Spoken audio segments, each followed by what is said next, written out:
welcome to A History of Wicca. This is J-Rob, my husband. Hi. I'm Tamara. We've been in the craft for, Since last century. 20 years, 25 years, something like that.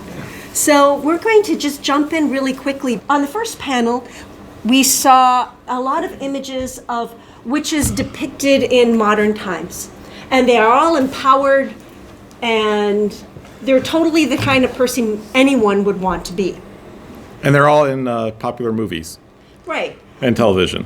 But clearly, people weren't jumping to identify as witches throughout all time. This is a fairly modern phenomenon. So one of the questions that we are going to answer is, how did we get from witches are all evil to now, let's identify as a witch. And also we're going to cover some of the terms witch and Wicca and pagan. They've all been mutable, and hopefully by the time we get to the end of the presentation, you will have an idea of how the term Wicca evolved and how what the difference is between a witch and a Wiccan, because Wiccans are witches, but not all witches are Wiccan witches. And then pagan has come to mean something quite different too, and we're going to look at that evolution. Earlier in the craft, Wicca was an umbrella term, just as pagan is an umbrella term. And now not so much. Now Wicca has come to mean a variant of witchcraft that was popularized by Gardner. And it usually has certain components to it. It follows in general a ritual format that was popularized by Gardner, and also honors the 8 Sabbats. In fairness, we should note that Gardner never actually, he referred to the people as the Wicca, but referred to what they did as the craft or witchcraft. So oddly enough, it is kind of odd that we now think of Wicca and associate it with Gardner, because he never claimed that. He never claimed his tradition as Wiccan. Oh, I also want to say, too, is that here we are at a pagan convention, and not all magical practitioners even identify as pagan, so that's kind of controversial. For the sake of the fact that, hey, all of the kinds of magical practitioners that you previously saw on the board are represented here at this conference, in some ways they do fall under the pagan umbrella, even though pagan is a European term that many do not identify with. And it's a relatively modern idea to separate all the things, because for most of the history, like when we were starting, it was all very squishy. We didn't have the clean divisions. It was all just umbrella terms. So what we're going to follow here is the line of magical practices that came down through time that are the components of Wicca and witchcraft. Also, we're going to take a look at the role of a myth. And also, there's 2 main disruptive cultural shifts that happened that affected the magical practices. One was the Christianization of Western Europe. We're not including Eastern or Northern, but just focusing on Western Europe. And also the scientific revolution.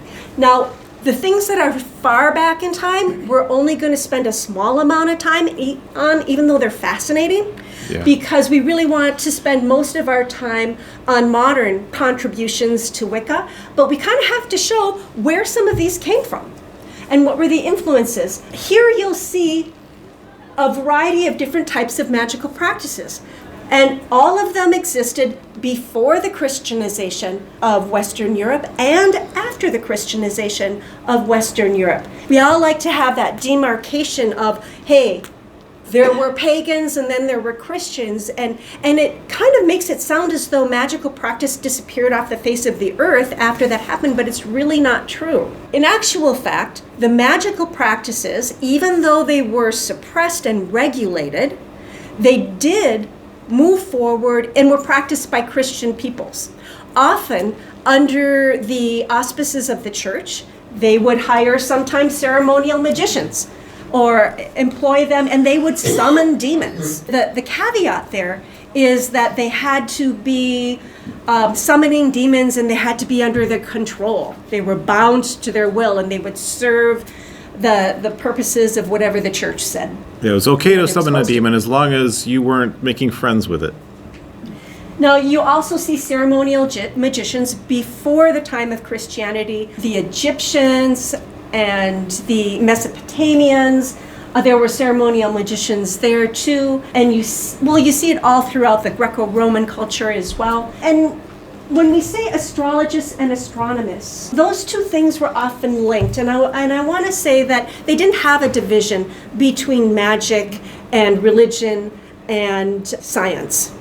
They didn't see them as separate things. They didn't even really conceive of that. In fact, one thing that kind of demonstrates that is Ramses III in Egypt. There was an attempt on his life via wax doll. The person... Not that they weren't throwing the wax doll at him either. Right. The person was brought up on charges. Those were weapons charges. Okay, so they did not see a difference. And in fact, in Egypt, they didn't even have a word for witch. Okay, they didn't have a word for magician. It was just something, if you were a scribe, there was going to be magic in what you were doing. If you were a talisman maker, they would have a name for that. If there was a priest, there would be a term for that. Okay, so these three right here, those were always people who had training and were very learned. They were considered to be the scientists, for a better term, of the time. The service magicians. Service magicians are peoples that use their magic for the service of the community. They would be people that would come in and do magic to make sure that the crops grew well. Or to get rid of other witches, or to heal cattle. Not that long ago in England, they were known as the cunning folk. But there's also other places in Europe where people were doing things that we would identify as shamanistic that would also fall under the category. And then there's common practice, and then you would see things like folk magic. So far, we've talked about all these kinds of things, but we haven't mentioned witches. So what was a witch? A witch in all times and places has been considered to be someone who was evil. I love that picture. So they were practitioners of a malicious acts aligned with demonic forces. Currently, we don't have that as a definition. Some people think that, right, in current culture. But we have another definition now. But in all times, it is not something someone would self-identify with.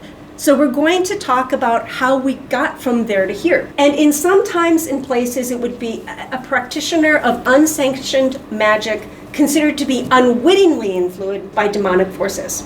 And that was only in places that conceived of witches. Obviously, Egypt didn't. And there were many other places, say, in the areas that we know of as Russia now, that didn't conceive of witches. Most usually women.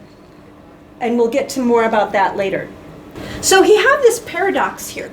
We have, say, in the witch hunts, we have all these people, primarily women, being tortured or killed under accusations of being a witch. Yet at the same time, we have all these men practicing ceremonial magic, practicing alchemy, practicing astrology, that were primarily not being accused of witchcraft. How could this be? Well, these men over here were doing this under the auspices of the church. When an alchemist went into his laboratory to do his alchemy, he went in with a Bible under his arm, and everything he found out had to be conformed to the doctrine of the church. It had to prove it right. And they were the scientists of the time. The alchemists of that time, their work evolved into the chemistry of our time, the medical practices of our time. Okay, but they had all those things together. What the alchemists did is they take a bunch of things, put it into a glass ball, heat it up, and they were going to see if they couldn't separate it and find God, the essence of God inside those things, and draw it out. They were going to use that as medicine or to become immortal. That was the philosopher's stone. And there were other things too. I mean, they had all kinds of discoveries that came from their work. And here's a list of some of the more famous people who did do that kind of work. And so, on the other hand, you've got the women, primarily. Now, women, even if you go back into the Greco-Roman times, they were considered to be below men and closer to the earth, more lusty, more oriented around their own personal needs, where men were considered to be closer to God. They were more reasonable, more rational, and women weren't considered to be capable of that. And they certainly were not educated enough to be holding the positions that these men would have. And so they were more easily targeted to be accused of a witch. And they weren't working with royalty, they weren't working for the church. Now, there's a number of people here, like John Dee, who was the Queen Elizabeth's advisor. In 1462, Marsilio Ficino, he translated the Corpus Hermetica and the whole of Plato's work for the Medicis. This guy had a great job. Right. The Medicis were a noble family, very wealthy, tied into banking. He was under their employ. How many things did he translate? Oh, many. And he wrote his own books, too. Many on occult practices. And he was put up in a cottage by the Medicis to do all of this. Can you imagine?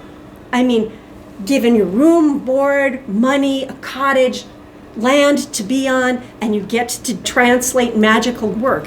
And the works of Plato were foundational pieces for the magic that we have today, particularly the Timaeus of Plato. Paracelsus, his work evolved into great contributions for medicine, but also if you look into his work, he discusses the elemental realms and the rulers of the elemental realms and how might one encounter these beings and what they look like.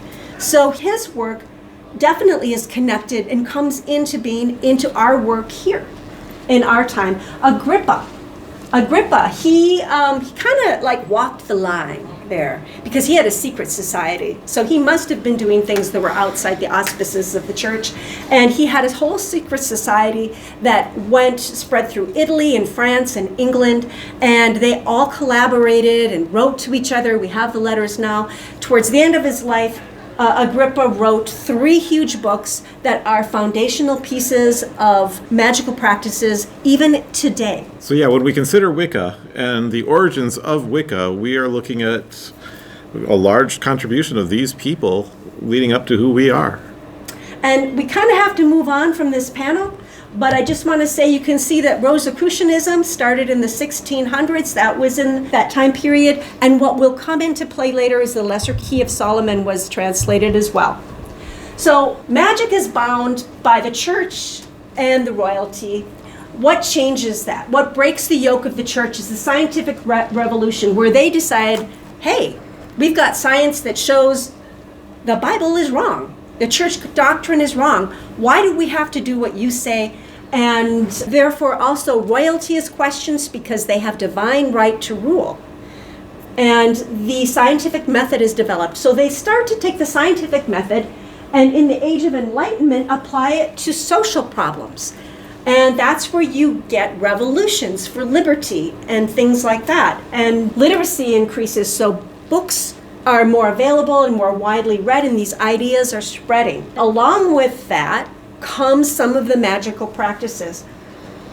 Interestingly enough, Lady Liberty is a goddess, even though at that time the liberty was mostly for white men who owned land. So the Witchcraft Act of 1735 had to happen because people in power, most people still practice magic, believe in magic, because that's what people do and always have. But the people who are in power are all saying, well, witchcraft isn't real because it doesn't meet the standards of our scientific reason. And if witchcraft isn't real, then we can't continue persecuting people for witchcraft. And everyone who was persecuted, it was not, an inappropriate thing to do. But also, if anyone claims to be practicing magic, they are obviously a fraud and should be prosecuted.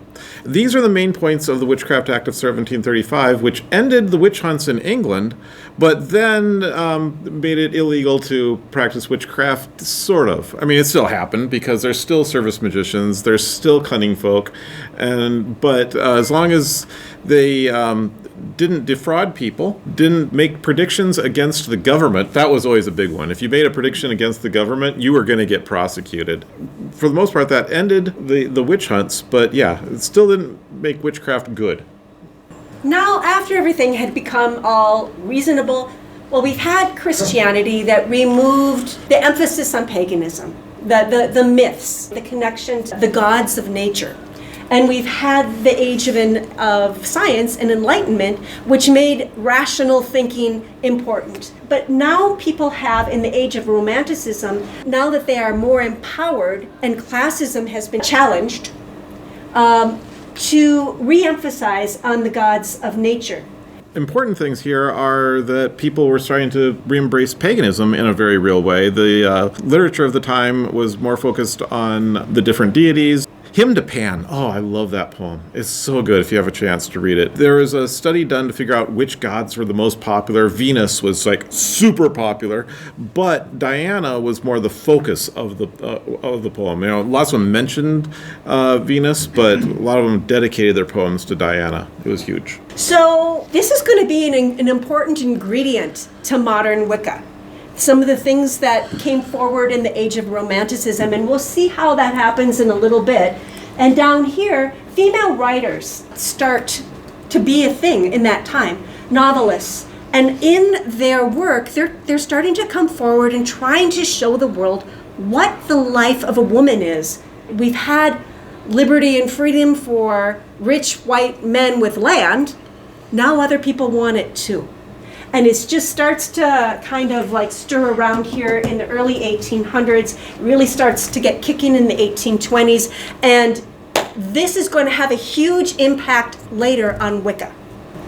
Then we get into the Druid revival, and this is a whole lot of really cool stuff because it talked about a way to embrace the Romanticism and the idea of paganism as a cool, good thing, which really we're saying kicks off with John Avery going out to investigate some stones in fields. And that's what they were mostly regarded as. You know, people didn't mess with them because then the fairies would get you. But it was mostly just stones in fields. And he went out there and realized, well, no, these are actually in particular shapes and aligned to things. And there's meaning here. These are not just stones in fields. Someone did this. And the idea was, well, it was obviously the work of Druids because we all know what Druids are. And that's a great thing. So people started to become more interested in Druidry. So in 1707, when there was the unification of England, Scotland, and Wales to form Great Britain, they needed to figure out something that they had in their heritage in common. Something that they could say, this is a thing we can rally around, and this is our common heritage. And the English said, well, we've got Druids. We all have Druids. And the Welsh were like, damn right we have Druids. We had so many Druids here in Wales. We were like the birthplace of Druids. We were the last place to lose our Druids. We were all about Druids. And the English were like, well, if the Welsh are in favor of it, screw that. But it was really too late by that point because the Druids had caught on. And at that point, though, they were mostly forming into fraternal organizations for rich people to do charity. It wasn't a religious thing until... Now, here's an important point. I'm going to mispronounce a lot of words. For instance, I'm not really entirely sure how to pronounce Yellow Morganwig, but pretend it was right. And he came along and started proposing religious views of Druidry, to where it was actually part of a religious practice of what he was doing, which was totally a game changer. I mean, it's pretty much universally recognized that the stuff he was doing was not historically accurate, but it doesn't matter. He changed the way people thought. He changed the things. You have a really good story on that. I do, and I also want to just punctuate here that here's where we're getting more and more into the fact that myth has moved Wicca and magical practice, and it doesn't matter if it's correct or if it's not correct. If people embrace it, it's been something that's moved it. Now, Iolo, what he did is there was an annual gathering of bards in Eisteddfod, up there in Wales, right? There was an annual meeting of bards, and they'd have big competitions and tell their stories and whatnot. So what he did is he brought Druidic ritual there. Now, it wasn't accurate, and in fact, some of the leaders of that gathering were quite embarrassed because he took like a sword and he went out there and he did this initiatory thing to some of the people who were the bards that were there, and they were embarrassed. But you know what, those people, they were proud. They went home, they were strutting. They're like, I'm initiated, right? And meant so much to them. And so it's something that did continue, but it inspired the formation of the Cambrian Archaeological Association so they could really do some research and find out some better historical facts too. Now, The Druidry is going to meet up with the founder of Wicca at a later time period. That's why we're looping this in, because we're following some of the components. They're all going to mesh here in a little bit. And it also brings forward the idea of people being interested in the pagan practices and wanting to bring that into their lives. There's a trend here. Right. Wicca did not happen in a vacuum. There were a lot of things going on before that and even at the time. So here we get in the mid 1800s, new myth meets new magic. There was a growth of folklore societies in anthropology. People were continuing on with the Romanticists. They wanted to remember and not lose the traditions of the people who were closer to the land, indigenous folkloric customs. And so they developed these societies to try to record those things and commemorate those things and maybe even bring forward those things. Now, this is really important because this is where some of the myth is married to magical practice. The magical practice that Gardner was familiar with was not necessarily folkloric in nature. And so this is where that happens. And J. Rob is going to tell you a little bit more about that. Which part? In a little bit, I think it's on the next. So here are some of the things that were going on at the time. So you can see that in the middle of all this folkloric stuff going on, here is some of the magical practice that's going on. At the same time, you have Eliphas Levi. He publishes over 20 books in magical practice. It's not called witchcraft, okay? It is magical practice, but not witchcraft. At this point, witchcraft is still evil. There's the birth of spiritualism, okay? And that is a movement in and of itself that is magical in nature. John Baptiste Pitois publishes the history and practice of magic. Okay, we've got how-to books going on at that time period. The Theosophical Society was started by Helen Blavatsky in New York in 1875, which is kind of an occult practice. It's got some Eastern things in there too, but it became an important introduction and magical practice for many people. In the late 1800s, you have the birth of the Hermetic Order of the Golden Dawn, and with one of its leaders being MacGregor Mathers. Now, the reason we had put this in here, the Key of Solomon, is because he actually did a translation of the Lesser Key of Solomon, which is actually 5 books, but he only did a translation of the Goetia. But it becomes, later on, it becomes a foundational piece of Wicca. So we get into how did we take all of that and get to where we are. Now we've got the cultural shift. Science has broken the yoke of the church. People are more free to practice magic, especially if it's not called witchcraft. We've got occults, spiritualists, magical societies. Folklorists have reconstructed mythology. And also we have got the laws changing, activism, literacy, and books, and now square into that lands the witch cult hypothesis, which has been brewing for a bit. Yeah, this started in the mid-1700s, but originally when it started, it was sort of anti-witch. But by the mid-1800s, it started to be much more pro-witch, especially late 1800s with like James Frazer's Golden Bough, which was very influential, and even in Wiccan practice, it heavily influenced the Great Rite. And then, our personal favorite, we love Matilda Gage. She was one of the 3 primary suffragettes before she got pushed out, and then Elizabeth Cady Stanton got pushed out, and they all got pushed out for being... Susan B. Anthony didn't find them to be Christian enough. It was too not mainstream enough. It was detracting from the movement. But Matilda Gage, she just spent a huge number of years speaking out against Christianity and even published Women, Church, and State, which... Yeah, we're going to talk more about women, church, and state later on, but I think it's important to just understand that the witch cult hypothesis is the theory that an ancient witchcraft tradition was being passed down from pagan religion, and the witch hunts were an attempt to thwart it. This has been rebutted by academics, most notably Ronald Hutton. There's other views on this, and we're not getting into the debate, but if there were witches who are passing down ancient practices, like they said, it probably doesn't impact what Wiccans do today. Right. I think that in the witch hunts, you can't really say that the women or any of the people involved were practicing ancient forms of paganism. For one thing, there was a lot of factors involved in when someone was accused of a witch. They were probably mostly all Christians.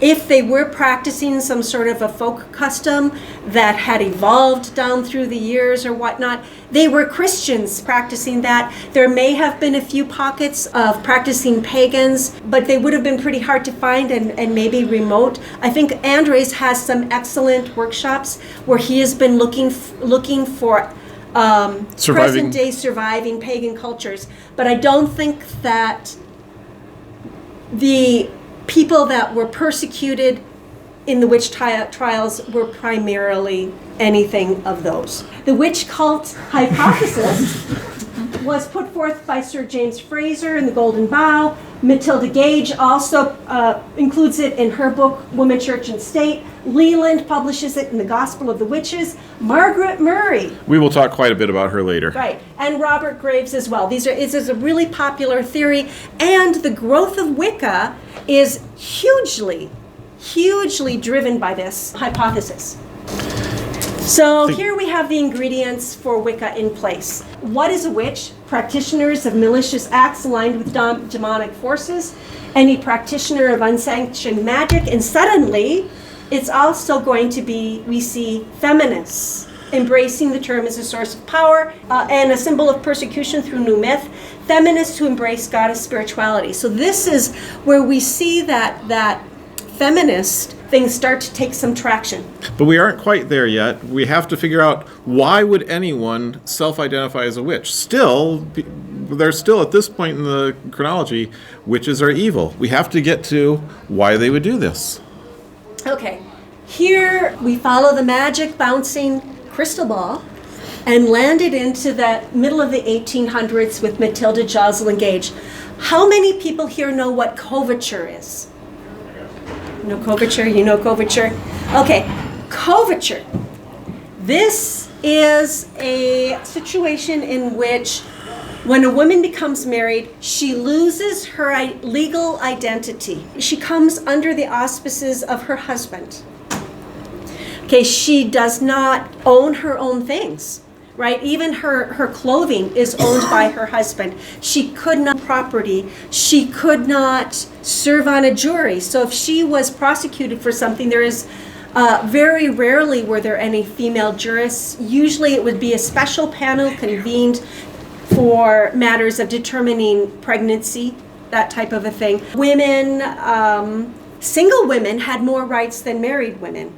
But when a woman, for instance, got married, all of her belongings became her husband's. If she divorced, or she was divorced by her husband for some reason, he could keep all of her stuff. And also the children. She did not have custodial rights. Obviously, women wanted to change this. Also, I want to point out that at this time period, still in the later part of the 1800s, the age of consent in Delaware was 7. Okay, so we're talking, liberty and justice for white rich men with land. And activism is really kind of an extension of the Age of Enlightenment, a demand for those things to be for everybody. And so Matilda Joslyn Gage, I'm going to nutshell it here so we can get to everything else, but she wrote Woman, Church, and State, the original expose of male collaboration against the female sex. That's how it's described. And what it does is it pins the oppression of women onto Christianity as well as the state. And it talks about a female goddess that has been suppressed in the writings of the Bible and kind of written out of history. She puts forth the witch cult hypothesis and basically says, here's a quote, "The witch was in reality the profoundest thinker, the most advanced scientist of those ages." Here, and she was popular, and that book was wildfire. It really was popular, and it really turned the heads of quite a few people. She urged women to leave the church. Why would they stay in a church that oppresses them? And of course, she was one of the 3 founding members of women's suffrage, but you don't hear about her as much today because she was kind of pushed out by Susan B. Anthony because her ideas were just really, she was ahead of the women that were ahead of their time. She was also involved with the Theosophical Society. Right. And so it really ties into what we do. Right. So she became involved in the Theosophical Society, and she introduced her son-in-law and daughter to that. So Halloween, these are my people, my ancestors. They brought Halloween to this nation, and they were a rowdy sort. At least my ancestors were. People were fascinated by Halloween.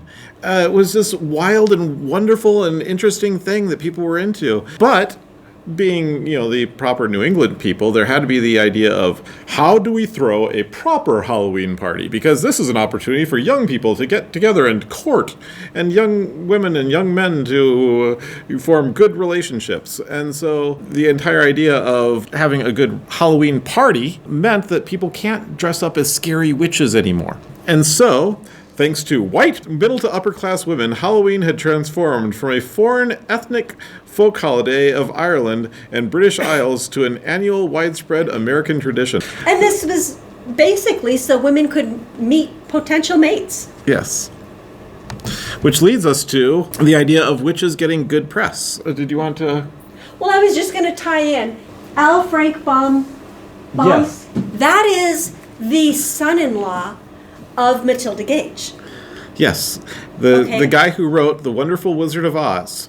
And as you can see there, that good witch was based on Matilda Gage. It was blatantly, everyone knew the Good Witch was based on Matilda Gage. And this was important. This is really significant. This is the first literary depiction of a good witch. There were other ethically neutral witches. There were, not necessarily evil, but definitely wayward. But this is the first time ever that there was a depiction of a good witch. So that's the first time we're going to see. There's going to be another time coming up, but this is the first time we see Matilda Gage and her influence putting forth and making a change in our culture that's making it more friendly to witchcraft. But then, from 1905 to 1915, the Ladies' Home Journal. So we have these ideas of, suddenly witches have to be the sort of thing that a young woman could be in a positive way. And the Ladies' Home Journal started putting out the idea of how to be a witch in a way that's more socially acceptable. And witches were an active and important part of the holiday. They couldn't be scary, so they had to be these lovely witches. At the time, there was this vision of the witch. It was known as the Victorian Clown Witch, where you see the neck doilies they're wearing there. Those are the Victorian clown witches. Anyone in that period would have recognized that image as a witch. So they depicted that a lot, and how to make a costume like that in Ladies' Home Journal. Ladies' Home Journal, I'm going to just argue that if it weren't for Ladies' Home Journal and the work they did to promote the idea of the witch as a positive thing that people would want to be, people wouldn't be identifying as witches today. Ladies' Home Journal is that important for what they did. There were also postcards from the era. Today we might send a Christmas card, and that would be about it. But back then they sent cards for every holiday. So Halloween cards were a huge thing. And there's other examples on here of positive depictions throughout history of witches. But you got to look at these Halloween cards. Those are some lovely witches.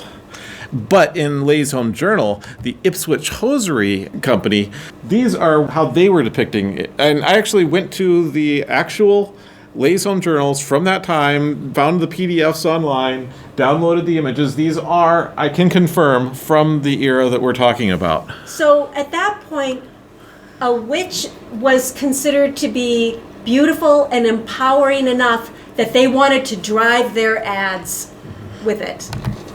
And so, by 1910, it was common and proper for young women to dress as witches for Halloween, and that was accepted.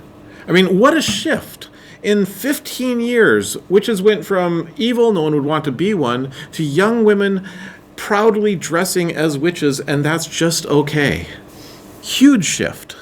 But then we get to the Order of Woodcraft Chivalry. Now, this is totally speculative, a lot of what is happening here, and there's no actual evidence of a connection between the Order of Woodcraft Chivalry and Wicca, but there are things happening here that it suggests a thing. Okay, so Ernest Westlake, all right, he was a very Christian man, or he started that way. Okay, and it's well documented. I think, what was it? Something like a Quaker. He was a Quaker. Yeah. Okay, so he leaves his family, his family, to go off into the world to do some Quaker things. I don't know. He went for a walk. Right, a walkabout, we'll call it. And he's writing back and forth to his family. And suddenly, in his letters, you see a turn being taken. And he's starting to come forth with ideas that are like right out of Matilda Gage's work, Women, Church, and State. Yeah. Even down to using statistics for the number of witches that were burned right at that time. So we know he was reading Women, Church, and State as he was having this life transformational process. Yeah, and he moved away from being a Quaker, and he adopted this whole new outlook on life that involved, I mean, he was outraged that the idea of goddess was not embraced. Why weren't people finding God in nature? More animistic. Right, it was a whole shift that he took on. So he founded in a place called Sandy Balls, because as pagans, we can't have anything be normal. No. Sandy Balls. Just want to note that his inspiration for this came from Ernest Seton, created a group called the Woodcraft Indians, and wrote about it in the Ladies' Home Journal. So Ladies' Home Journal just keeps showing up. Actually, that first, like, it was like a scouting group. And it also inspired the Boy Scouts. Right, and other types of scouting groups. But Ernest Westlake took it to New Forest, the New Forest area. Yes. In New Forest, it comes up later in the story again. They were having, naked rituals at Sandy Balls, where they were invoking the elements and calling upon the horned god and the moon goddess. This might sound familiar to some of you. So, for those of you that it's not familiar to, that is pretty classically Wiccan. Yeah, that's like Wicca 101. That's why we refer to it here as Proto-Wicca. Which brings us to Gerald Gardner. And Gerald Gardner is often referred to as the father of Wicca. When he was born, he was a sickly child. And so his parents, being, proper English folk, said, well then, we'll just ship you off to the Far East, like a good parent does. And he grew up with minimal amounts of education, but he was very intellectually interested without a lot of formal education. And whereas the other English people over in the Far East were, running the plantations and drinking their tea, he actually went out and met people and drank tea, and was very interested in what they were doing, especially if it was their folk customs. And magical practices. Yes. And so when he returned, he wrote a book called The Keris and Other Malay Weapons, which he published when he returned in 1936 and retired at the age of 52, which is the age I am right now. He was my age when the whole story really begins for the creation of Wicca. Now, he came back and, coming back from the Far East, he started to get sick again. So his doctor said, well, have you considered being a naturist and going around and going outside naked? Like you do, because in our religion, we don't get to have anything be normal. It was a thing at the time where being nude and being in nature was considered to be very healthy. I'm sure none of your doctors have told you to do that, but back then, it was a thing. And for any of you who were ever in Starwood back in the day, it really is. Back, just a quick jump back here. I forgot to mention Dionysius Bingham, who took over the Order of Woodcraft Chivalry after the death of Ernest Westlake, who was an avid naturist. Loved and actually got fired from the Order of Woodcraft Chivalry for being too naked in too many settings. And he was an animist, too. Yeah. He believed that God was in nature. So why wouldn't you just, get connected to nature? So although we can't say for sure that Gardner met people who are associated with the Order of Woodcraft Chivalry, there are opportunities where they could have crossed paths. He became involved with Rosicrucians. And the story behind that is that there was a splinter group of the Rosicrucians that had a splinter group. And that last splinter group, they formed a theater group. And they thought, well, they'd put on plays of ancient peoples and get people to like the Greek gods. So those were the Rosicrucians. Now, Gardner thought he was kind of suspicious about them because, it's like the leader of the group. He said he's immortal. And in previous lives, he'd been Pythagoras and he'd been Agrippa. And didn't he also claim to be some characters. fictional characters? Yes, I think that Gardner accused him of being a fictional character, which kind of ticked the guy off.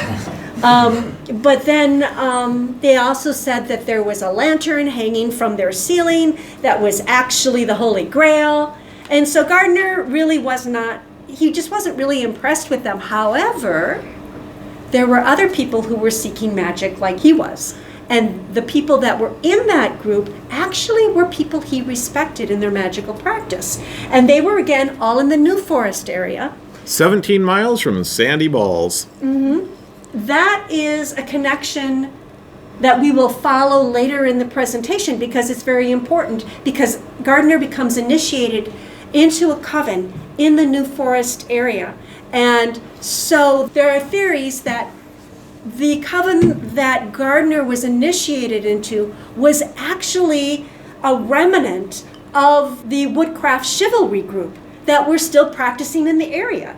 Because it was only, about a decade, and they were doing the same things. But in fairness, there were other groups doing similar things. There is a pagan movement going on here. There's a movement of people being interested in the idea of witchcraft, which leads us to Margaret Murray. Margaret Murray. Okay, so here's where we're going to see a punctuation of folklore being brought into Wicca, and also the witch cult hypothesis. Margaret Murray was an incredibly intelligent woman. She was educated. She wanted to become an archaeologist, but she couldn't because she was a woman. So she settled for being a linguistics expert, and that way she could work together with people who were archaeologists. Well, because of this association, she was able to go on archaeological expeditions in Egypt, and you see here she was the first woman to ever unwrap a mummy. Now, around the time of the war, she wasn't able to get to Egypt, so she kind of hunkered down, and she decided to investigate more European, indigenous witchcraft types of cultures. And she was really interested in the witch cult hypothesis. So she wrote a whole book about that, which really kind of was poo-pooed at the time and not given a lot of It was attention. considered fringe. But she did write the definition of witchcraft in the Encyclopedia Britannica. Now, some people here might not remember the Encyclopedia Britannica. Before the internet, if you wanted to know anything about anything, it was the Encyclopedia Britannica. That had a bit of information about everything. It was the Wikipedia of the day. Also, So if something was in there, it got promoted. People would know it. Suddenly, this fringe thing was in the mainstream. right, so if anybody wanted to know what a witch was, they'd go to the Encyclopedia Britannica, and there it was defined in terms of the witch cult hypothesis, true or not. So 1 year after the naked rituals stopped at Sandy Balls, suddenly the idea of this witch became a very mainstream and popular thing.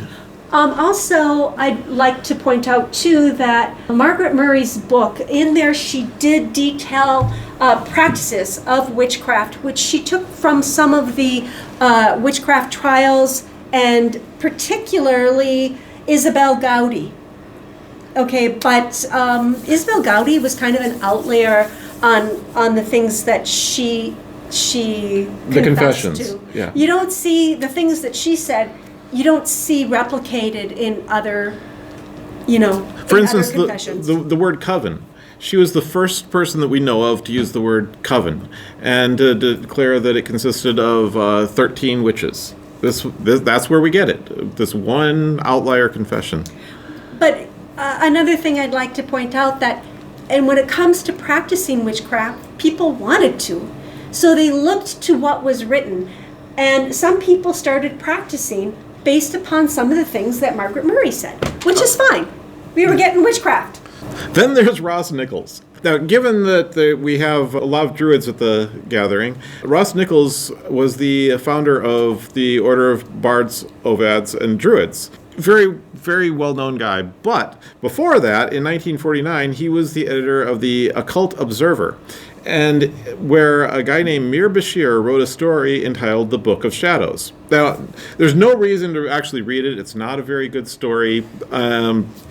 Okay, so the idea is there's this book, and you stand in the sun at a particular time of day, and someone measures your shadow. And then they take those measurements, they look it up in the book, and then they can make predictions about you and your future. That's the story. Gardner apparently didn't care about the story, but loved the title. Loved it so much that he decided to call his grimoire The Book of Shadows. So yeah, in case you're ever wondering where the term came from or why people are, it's like, this is a Book of Shadows, that's a grimoire, there was no distinction at that time. He just liked the phrase. And then Ross Nichols went on to edit the landmark book that broke open witchcraft, which I think we'll get to in a bit more. Then we have The Wheel of the Year. See, Nichols and Gardner hanging out naked, because they were both naturists, discussing the ideas. And they belong to the same naturist group. Yeah. And Nichols was very much in favor of the traditional way of dealing with the Wheel of the Year, which focused on the cross quarters. Whereas Gardner really liked the idea of combining the quarters and the cross quarters, and eventually talked Nichols into it, and so that's why Obod now has the 8 holidays as well as Wicca. Now, if you notice here, though, the names on here are not quite the names that we use today. And we'll get to that in a bit. But it was through their collaboration that we have the eight Sabbats. Before that time, people were not celebrating the 8 Sabbats together. Yeah, you don't find any evidence of there being anyone in history who celebrated all 8 like we do today. That's an innovation. So if you have anyone claiming, I am not of the Gardnerian line, I'm a witch from this other line, and they're practicing the 8 Sabbats, well, I can't call them liars, but I would, Like if they say their famtrad that goes back to the 1600s includes the 8 Sabbats, well, that might not be completely true. Right. And then, okay, so if there's anyone here who doesn't know who Aleister Crowley is, look him up. You won't be disappointed. He was declared the wickedest man in the world and self-identified as the Beast 666, and Gardner was a fan of his, because we don't get to have anything be normal in our religion. Okay, so Aleister Crowley, he did a lot of groundbreaking work in magical practice and really did a lot to bring it forward into the public hemisphere. He was not afraid of publicity. And he founded Thelema, which was a magical organization, not really witchcraft though. He was part of the OTO, the Ordo Templi Orientis. He initiated Gardner into that group in 1947. He did. Now, the important link here, as far as magical practice goes, is that Crowley, he had been initiated into the Golden Dawn, which actually precipitated a breakup of the Golden Dawn. Okay, so the story on that is that Mathers, he had been one of the founders of the Golden Dawn. He really liked Crowley and thought Crowley should be initiated. A lot of the other people did not think Crowley should be initiated. They did not approve of him, and Mathers initiated him anyways. This gave Crowley access to the magical workings of the Hermetic Order of the Golden Dawn, and he brought them forward and kind of gifted them out into the world. This is how the Lesser Key of Solomon works its way into the practices of Wicca, because Mathers was the one, remember, who had done a translation of one of those books of the Lesser Key of Solomon. And it's from that book you'll see a lot of the magical ritual work that we have now today. So that is an important connection that's made there. Then we have Doreen Valiente, the mother of Wicca. So Doreen Valiente, she actually started experiencing magic at a very young age. And which I'm sure a lot of people here can relate to. Some of the first records we have of her magical experiences occurred like when she was 8 or 9, staring at the moon. And she had also some visions and things like that happened. At the age of 13, her mother was being harassed after the divorce of her husband. Her mother was being harassed. She did a magical working involving a doll that actually purportedly stopped those things from happening, which alarmed her mother, and they sent her off to a convent school, which she only stayed at for 2 years. So later on, she became a code breaker and a possible spy, but then she was looking for more magical practices. She obtained notes from a doctor who passed away from Alpha et Omega, which is a branch or a splinter group from the Hermetic Order of the Golden Dawn. And she started practicing that. She read Crowley's work, and that book, Magic and Theory and Practice, which again, they're not claiming witchcraft, that leads her to Gardner through that association. And so then she becomes initiated by Gardner after corresponding. And I want to say that's a little bit different. Usually before someone is initiated, there'll be a year and a day training. Today, nowadays. But they did correspondences, and then he met her. They corresponded more. He met her and initiated her with Edith Woodford Grimes. And then after that, she met the coven.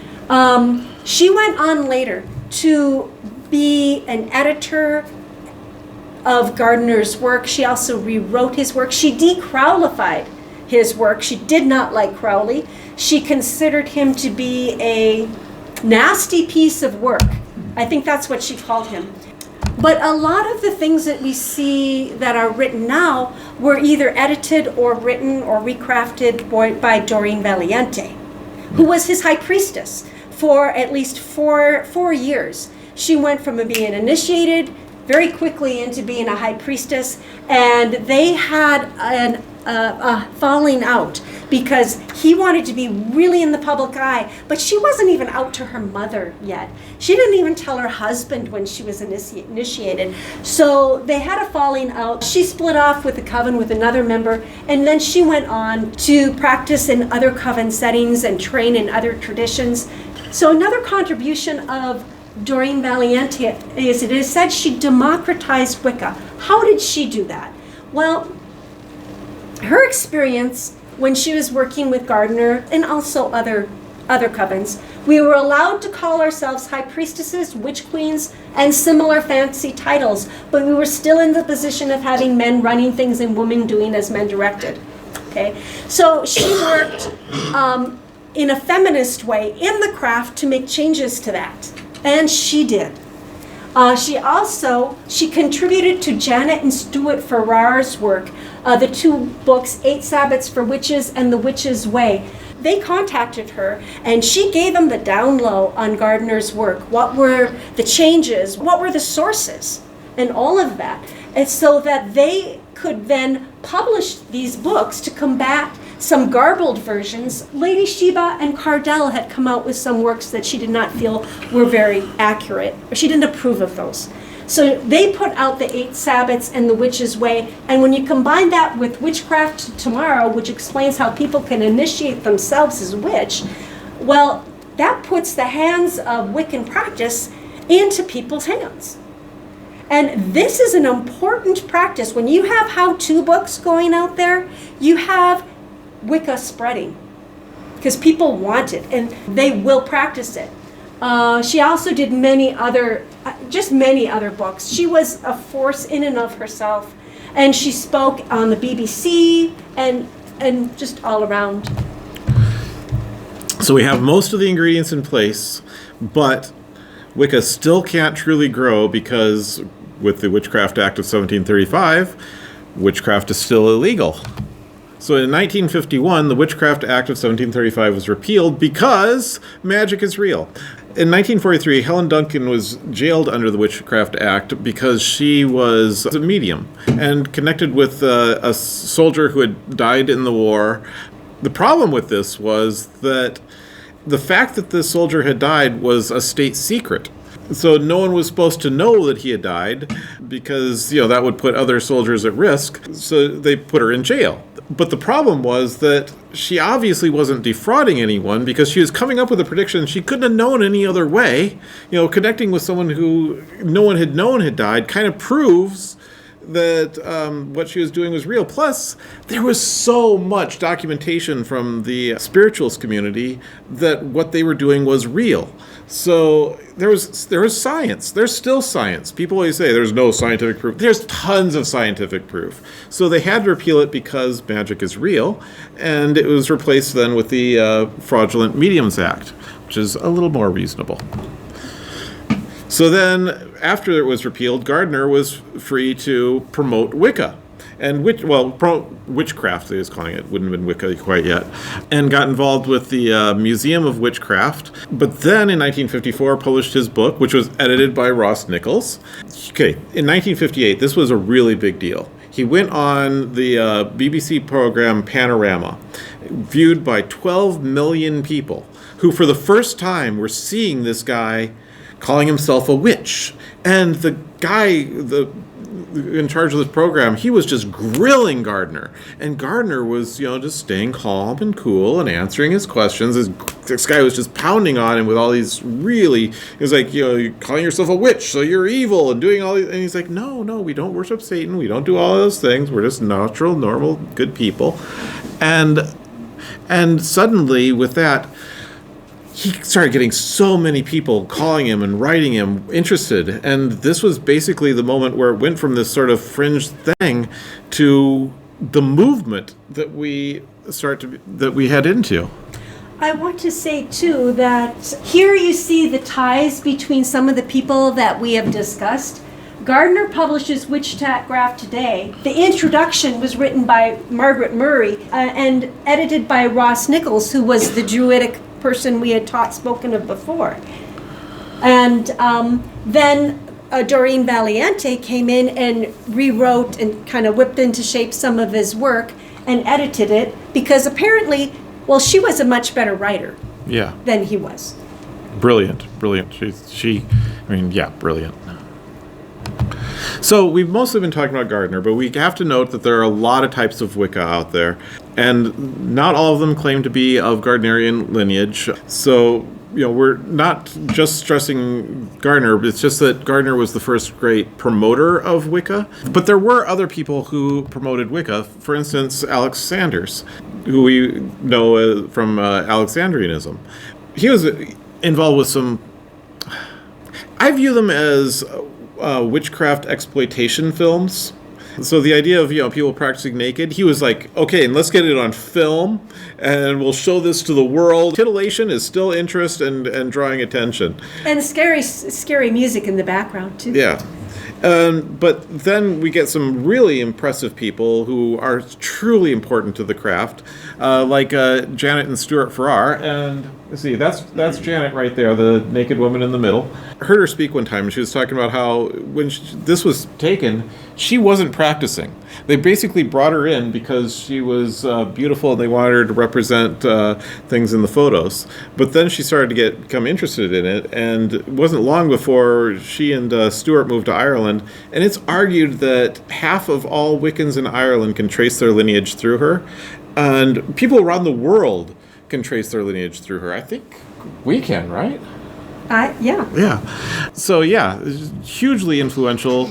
But, they basically became involved and then became leaders. But a lot of people did.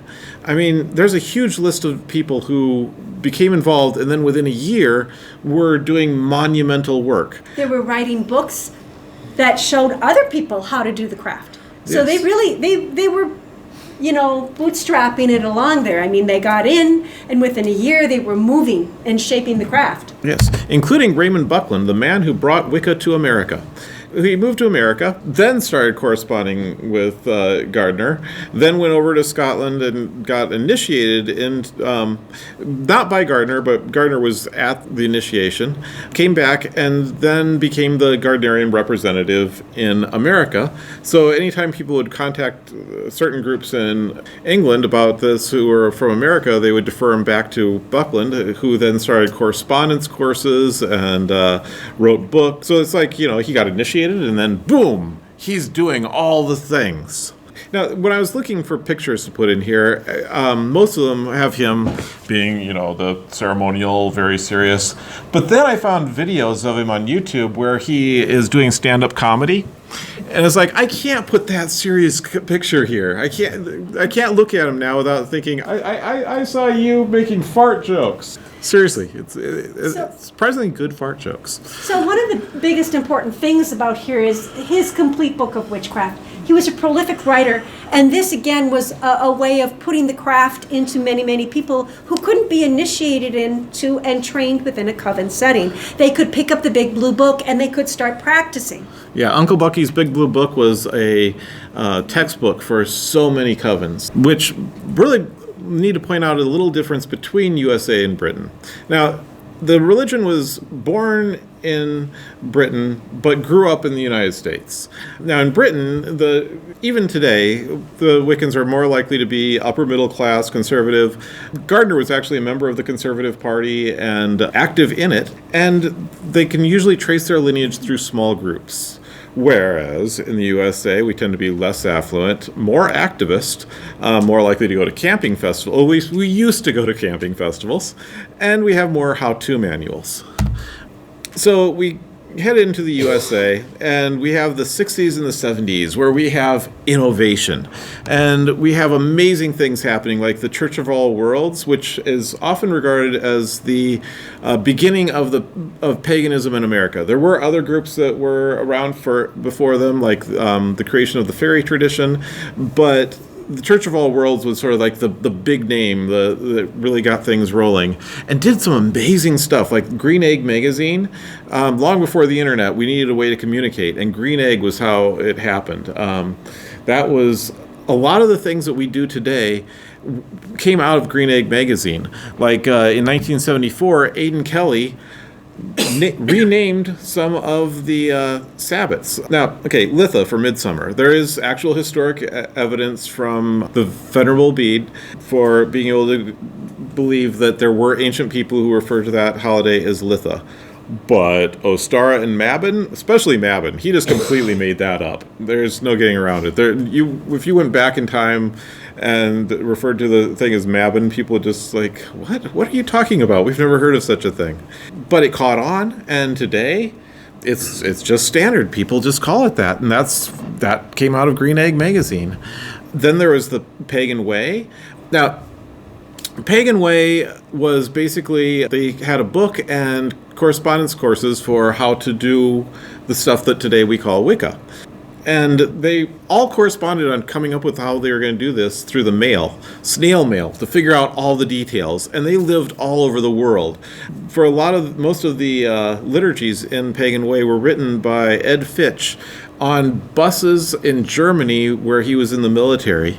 And what they were trying to address was that they wanted to make it accessible. There was a controversy. Get it out there, but then there's the oath-bound material. Okay, so the Pagan Way was a publication that put the material of how to practice in the hands of people, but didn't reveal the oath-bound material. So, when we refer to Pagan Way, obviously what they're doing is what we would call Wiccan. And the word Wicca was in use at the time in the late 60s, early 70s, but it was used interchangeably. These words were not set yet. People calling themselves Wiccan, calling themselves pagan, it was all just umbrella terms. As far as the word Wicca, it's actually an Old English word meaning male sorcerer. So for people who say that Wicca means the craft of the wise, well, meanings of words change, so I'm not going to say it doesn't mean that, but it didn't mean that. And the first time that we really have it referring to any aspect of what we do today was in 1954 when Gardner wrote Witchcraft Today. He wrote, "They are the people who call themselves the Wicca," which he spelled with one C, "the wise people who practice the age-old rites and who have, along with much superstition and herbal knowledge, preserved an occult teaching and working process which they themselves think to be magic or witchcraft." The next notable use of, well, not really that noticeable, really obscure use of it was in 1958 in Light magazine, where there was a group who called themselves Wiccans, which they spelled with an E. In 1962, there was an advertisement in Fate magazine where a group called themselves referred to it as Wicca. But then in 1970, it was becoming well known enough that Leo Martel called his group, gave it then the acronym of Wicca.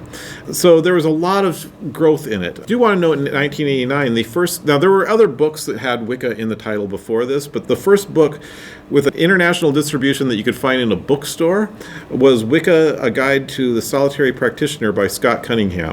So up here, this quote is taken from one of Gardner's book, and he is describing, I believe he's describing the people that he met in New Forest. Yes. And never at any time does he use the word Wicca in association with Gardnerianism. Yeah. Okay? And it's really not until down here that you see, Wicca being used broadly in publications in a big, bold way. And it isn't until 1997 that there is a clear division between being Wiccan and pagan. Before that, these are all interchangeable. The idea today of people saying, I'm not pagan, I'm Wiccan, that wasn't a thing. So we're moving into an era where there's a lot going on. One of the major things is actually the change of the view. We'd already discussed a little bit about the pop culture things. Bewitched was a pretty big thing as far as people having a witch on TV every week who they could identify with. I mean, the show is clearly an analogy for the gay experience, but the analogy they used was witchcraft, which is pretty cool. Here locally, Llewellyn Publications had the first Aquarian Festival of Astrology and the Occult Sciences, which was generally known as Gnosticon. 1971, after Salem was able to embrace being witched, before that episode of Bewitched was in Salem, Salem was not proud of their heritage. After that, they started to embrace it and realized tourism, we can work on this. And Laurie Cabot opened her witch shop in Salem, Massachusetts, which led to, in 1977, Laurie Cabot did a lot of really good work with the community and helping people. And so the governor, Michael Dukakis, was giving a speech awarding her for her good work. And in it, sort of an off-the-cuff, not written thing, he happened to refer to her as the official witch of Salem, which at that point became a gubernatorial decree. Now, in 1988, he was running for president of the United States. And I was working for him at the time on the campaign, and he came under fire for his link to witchcraft. And he very presidentially was talking about, I said these things, but it was just a off the cuff joke. I'm not pro witchcraft. I'm very much a good Christian. Whereas those of us who were not him and could speak a little more freely were like, yeah, but we just had 8 years of Reagan, who was making major decisions based on astrology, so, I think you better not push too hard on this one. So basically at this time, here's a time period where all of these things are not only possible, but they continued the forward motion of Wicca. And here we land into feminism. Okay, so what was going on at this time period is there was a huge push for the Equal Rights Amendment in the 1970s. This was really on the front page. It was really on people's radar, and they thought they would get it passed. Of course, it was never passed, but they wanted it to be passed. During that time, feminism was on the rise for very good reason. And the appeal of paganism and Wicca that had a goddess figure as a main figure was huge.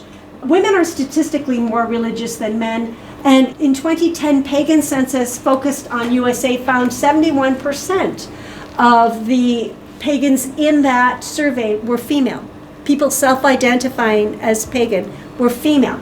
Now, feminism actually really opened the door for the growth of Wicca because of people's interest in feminism and in needing to claim their own power. And so Susanna Budapest founded the Susan B. Anthony Coven, which is kind of ironic because Gage was really more the figure, but she did found the Susan B. Anthony Coven. And the birth of Dianic Wicca happened, which in its primary incarnation had a monotheistic goddess and did not have a god that they brought into the rituals. It was a goddess only. And it was a time where Wiccan practice, it became political, more political too, because of the feminist movement that joined it. And you saw books like Starhawk's The Spiral Dance. The Chalice and the Blade was not a pagan book, but it was a kind of a gateway book because people read it and they saw, oh wow, in ancient times there were an ancient goddess, a revering culture, and this is what that looks like. Now I have something else to compare that to. That was my gateway book, was The Chalice and the Blade, one of mine. So women were in the business of redefining themselves, and they used activism as a vehicle for change. Here's a quote from Starhawk. The image of the goddess inspires women to see ourselves as divine, our bodies as sacred, the changing phases of our lives as holy. Our aggression is healthy, our anger is purifying, our power to nurture and create, but also to limit and destroy when necessary, are the very force that sustains all life. So this driving force of feminism and activism really grew the feminist practices at that time, and it caused it to grow into what we have today. I don't know where we would be where we are today without it. Yeah. Now, this leads us into the 80s, where there's a lot of stuff that happens, but it all happens under the shadow of the Satanic Panic, which really kicked off in 1988 with a book called Michelle Remembers, which was written by Lawrence Pasder and his patient and eventual wife, which, because, that's ethical, Michelle Smith, and it relied on the discredited practice of recovered memory therapy. So basically, this just never happened. But a lot of people really got on board with the idea that there was a national satanic conspiracy to do harm to children. And in 1983, there was a claim against the McMartin preschool that there was a part of this. And then there was a next 7 years of trial, which was one of the most expensive trials in American history, which ended up with acquittals. And one of the main people who got going on the thing with the accusations was diagnosed with schizophrenia. And but it was taken very seriously. I mean, there were people who, if they were accused of Wicca, they could lose their jobs. And to this day, this impacts custody cases. So it's really bad. So we have this huge rush and all this excitement, and then Satanic Panic. But it is an example of myth and its impact. Before we were writing myth in, but here's an example of myth that suppresses magical practice. We did have a lot of great things. We had the pagan festivals that were all starting up then, which were huge. We had this is a big landmark decision, Detmer versus Landon. You'll find this referenced in pretty much every court case. They're going to mention Detmer versus Landon. It was in 1986. There was a guy in prison who sued to get his ritual tools, and the Department of Corrections said no, because Wicca is not a religion. And so it went to court, and the court ruled that it is a religion, but the guy still can't have a knife in prison. And I've read a lot of court cases. They always reference Detmer as Wicca is a religion. So that's where we actually were legally recognized for the first time as a religion. So we're heading into the 90s, which is an amazing turning point for Wicca. I mean, this is the time when we have amazing growth. So we head into 1990, and we have an estimate of 8,000 Wiccans in the United States, according to the American Religious Identification Survey. This is the first time anyone tried to measure in a scientific way. Before that, Margaret Murray in 1985 had predicted that there are between 50 and 100,000 Wiccans in the United States. But she was encountering Wiccans everywhere because she was out looking for them. And there were everywhere. And if I'm counting this many, there must be 10 times as many somewhere. But by 1990, basically what this shows is more that there are an estimate of 8,000 people who are willing to be identified as Wiccan. But then we get those superhero witches, where suddenly the witches in the movies and TVs are the protagonists fighting the good fight. And they're the good guys. We're identifying with them. We're watching Buffy and seeing Willow, and I don't know about anyone else at that time, but there was suddenly a whole lot of witches claiming their magical name as Willow. We had Charmed, where the first episode was something Wiccan, this way comes. We have all this growth of these good guy witches, which leads us from 1990, when we had 8,000 that you could identify as Wiccan, to 2001, where we had an estimate of 134,000 Wiccans in the United States and 140,000 pagans, and it just keeps growing from there. This is huge. Now, we had other things other than the movies. For instance, Witch Fox was founded in 1997, which was so important. How many people here know Witch Fox? Oh, do you miss it? Witch Fox was an internet hub for witchcraft and pagan practices. If you wanted to know what was going on and where to go, you go to Witch Fox, it would tell you exactly. Everything was listed. It was even bigger than Green Egg. I mean, yeah, it dwarfs Green Egg. Witch Fox was... I had an account there, did you? Of course. Yeah. Yeah. We had the beginnings of Pagan Pride Day, which started in 1998 with 18 events, including the Twin Cities Pagan Pride. Yes. It was one of those first 18, and it's continued to this day. Not all of them have continued to this day. This is a significant thing, including in 2011, when the Twin Cities Pagan Pride spawned Paganicon. Yeah. Very happy.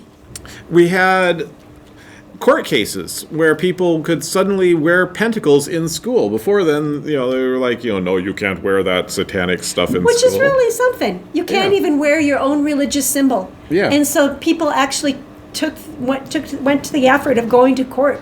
And we won that right. In the ones that actually went to court, of course, Detmer was the landmark decision that was noted there. And the reason we're covering this is an indication of popularity. Yes. The ability to practice a faith is important in its history, because without that ability to practice, it again goes into the suppression mode. It wouldn't have a future. Yeah, like when we were talking about the difference between not being a witch because it was evil to wanting to be a witch. Now we have wanting to be a Wiccan. This is a big deal. And we come to the 2000s, where we are just cruising and riding high. Ever since the change of the millennium, it has been like the time of Wicca. We have been growing by leaps and bounds. There's an estimate that there are now over 1 million practitioners in America. And believe me, the media and the law, legal changes were no small part. They were a large part of that, and plus the publication of how-to booklets. Yeah, it's so big now that you can go into a Whole Foods market and buy tarot cards and all the things you need. You can go into... In 2018, Sephora got into a lot of trouble for cultural appropriation, but did put out their starter witch kit. It's that level of mainstream. There's a note in the 4th edition of the Drawing Down the Moon about how we are so mainstream now that it used to be that maybe around Halloween there'd be an article or if we did something weird. Now it's just as common in the media as any other religion. But it is important to remember that we do not stand on the shoulders of giants. We stand on the shoulders of extraordinary people. And I'm looking around this room and I'm seeing some extraordinary people. So each of us has the capacity to be the next leader. Every one of these people came into the craft and it was like a Wild West thing. They got in, and before long, they were moving and shaping the craft. They were moving and shaping Wicca as we know it. And they weren't looking for a permission slip. And that is why The history of Wicca now culminates in you. Well, thank you very much.